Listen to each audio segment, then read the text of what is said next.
अल्लाह जो प्यारो बंदो मुरसल मिठो मन ठारो खैरुल बशर ताहा मिठो यासीन आप पिण मुदस्सिर मीरवा सीरत उत्तम सूरत उत्तम माखी मिसरी खीरवा सुल्तान जग जो आ बणियो सुल्तान जग जो आ बणियो सूर्य सचो शहकारवा अल्लाह जो प्यारो बंदो मुरसल मिठो मन ठारवा खैरुल बशर शम्सुज़्ज़ुहा खैरुल बशर शम्सुज़्ज़ुहा खैरुल वरा सरदारवा अल्लाह जो प्यारो बंदो मुरसल मिठो मन ठारवा खैरुल बशर जायो जॾहिं महबूब पो दुनिया में थी वई रोशनी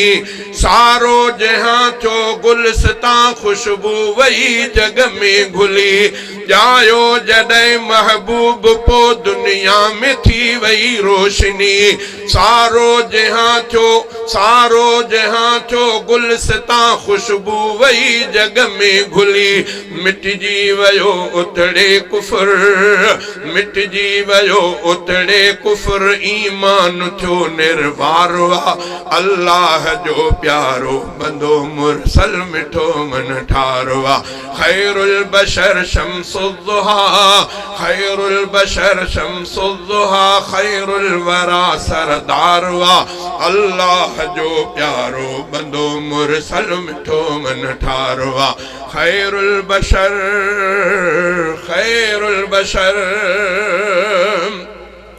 सारो जहां आ मुक्तदी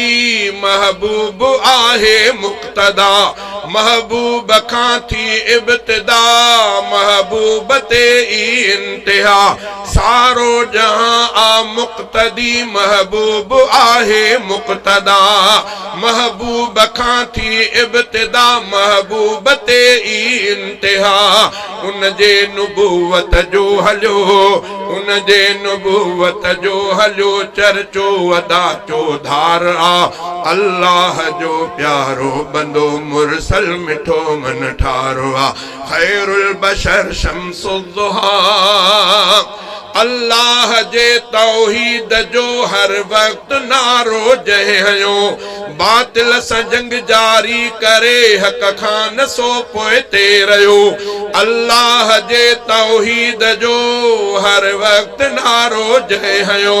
बातिल सां जंग जारी करे हक खां न सो पोइते रहियो इस्लाम तां कुर्बान थी हक ले बणियो तलवार आ अल्लाह जो प्यारो बंदो मुरसल मिठो मन ठारवा खैरुल बशर शम्सुज़्ज़ुहा खैरुल बशर शम्सुज़्ज़ुहा खैरुल वरा सरदारवा अल्लाह जो प्यारो बंदो मुरसल मिठो मन ठारवा खैरुल बशर शम्सुज़्ज़ुहा बेखौफ ज़ाहिर चवंदो आ कंहिंखां न डिॼंदो आ मुबी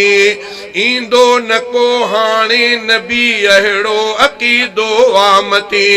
बेखौफ ज़ाहिर चवंदो आ कंहिंखां न डिॼंदो आ मुबी